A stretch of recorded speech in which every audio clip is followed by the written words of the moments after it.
Okay, we're going to go ahead and start this kickoff session for SAGES 2019 called Townhall. My name is Anjali Kumar. I'm from Seattle, Washington, and I really want to thank the program chairs for giving us this workshop at such a prime time. We have such an incredible group of speakers here, and I wanted to start this this portion of the introduction with a story, personal story, and a song to brighten up your day. The sun'll come out tomorrow, bet your bottom dollar that tomorrow there'll be. And then I waited for my 5-year-old daughter to fill in the next word. See, we're raising her bilingual. Her first language is English, and her second language is musicals. I started a little bit late in life, but my husband has been singing in musicals all his life. This is my first debut on stage last year, and my daughter is taking after, following our footsteps. That's her second from the right in the front row. So I waited for her to fill in the blank, thinking, and she paused and she said, can you do that again, Mommy? And I said, so this is your last dollar. This is your bottom dollar, and you're gonna bet it away. And her eyes got really big. And I said, so that tomorrow there'll be, and she said, another dollar? So true. Another day, another dollar. And sometimes our job is amazing. We get to do amazing things to patients who really need us.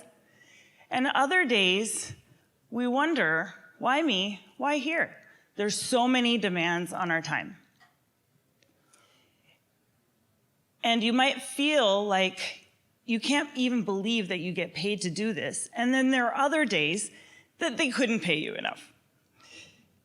So we wanted to queue up our audience response polling. We're going to use this a bit in our workshop today, so just pull out your devices and we'll queue up our first question and see how you feel about your status.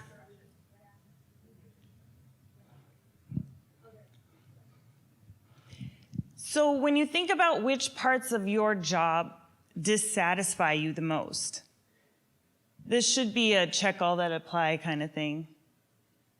And let's see if it'll work.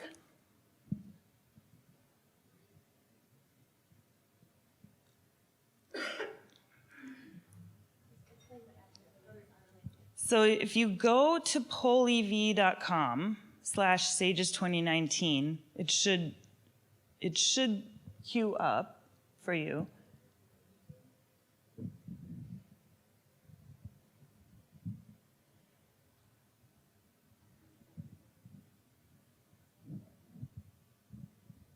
We'll see if we're seeing any responses yet. All right, well, we have a pretty small group, so we could do a little bit of a show of hands instead. Oh, we got it, all right. So charting, billing, paperwork, financial stress, OR scheduling, education, etc. Good, let's try our next one.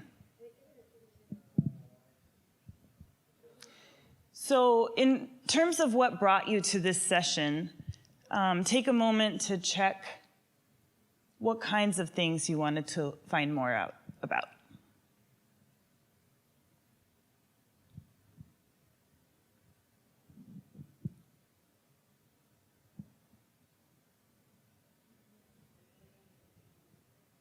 Nice, beautiful.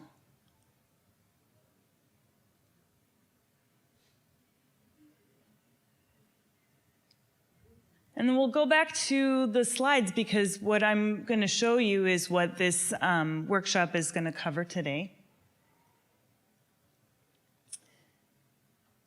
Danielle Walsh will talk to us about our professional visibility. We're fortunate to have Dr. Pat Newman here to relay stories about being a master surgeon. Mark Talamini will grace us with a conversation about science and success. Dr. Dana Anderson from the NIH is going to talk to us about grant funding. We have a wonderful panel of speakers from different practice experiences and backgrounds for a roundtable. Elizabeth Raskin is pinch hitting for Allison Porter to believe that we can do it all. And we have surgeons here from SAGES Go Global who will talk to us about expanding our horizons. We have a coaching session, wellness programs discussion, diversity and the SAGES climate survey, and we'll be looking into the crystal ball with Joe Beiske. So I wanted to introduce you to my co-chairs and co-moderators, and I made a little movie for each of them that will play now. So come on up, or if you want to, come on up. Sunshine, lollipops, and rainbows. Everything that's wonderful is what I feel when we're together.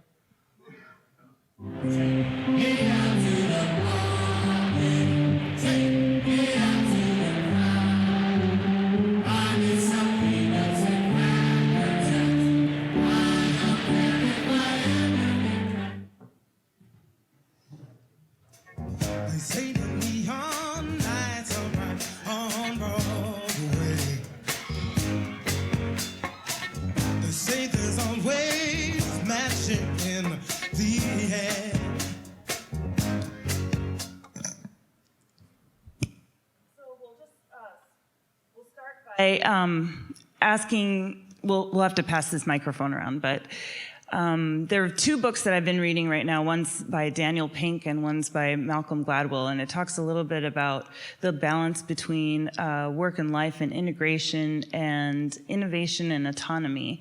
And if you don't mind just sharing a few words about your experiences with those things. Openly admit it's extremely hard to balance. If you love innovation, it's what drives all of my research, collaboration, and conversations that I have on a daily basis. I married well. I married a husband who is just as motivated as I am, so we work hard and we party hard. Friday, it's date night. That's our balance.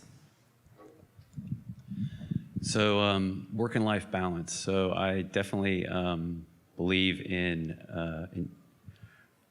I'm from New Orleans, so instead of living to work, we work to live. And so we try to take advantage of the time you have. Obviously work, it can be time consuming, but carving out time to be with family and to enjoy the things that you enjoy, I think is really important, and it helps with you being a better physician. A long time ago, I scrubbed in as a little second-year resident with an older urologist. And out of nowhere at the scrub sink, he asked me, if you retired tomorrow, would you know what you would do? And I had about 6 things that I listed immediately. And he just kind of looked at me and said, the only thing I do is play golf, and I don't like it that much to do it every day. So I'm just going to keep working. And I thought that was one of the saddest things I had ever heard. And so I think it's just really important, as much as we love our job and want to do it, to maintain the other parts of you that make you a person, as hard as it is, even if you have to schedule it in to your calendar. Like I have to schedule in doing weights twice a week, pay someone to make me do it, to make it happen. That's an investment in myself, and to be able to still work and hopefully one day retire and enjoy life. Yeah, I think it's important. What I've started doing is when I go home, I just don't touch work. Like I've decided, because we're all busy and you can let it consume you. You can go home and work all the time. So I really try to make an effort now to not do that and just relax and spend time with family. Thank you to all of my co-hosts and co-moderators, and we're ready for our first talk.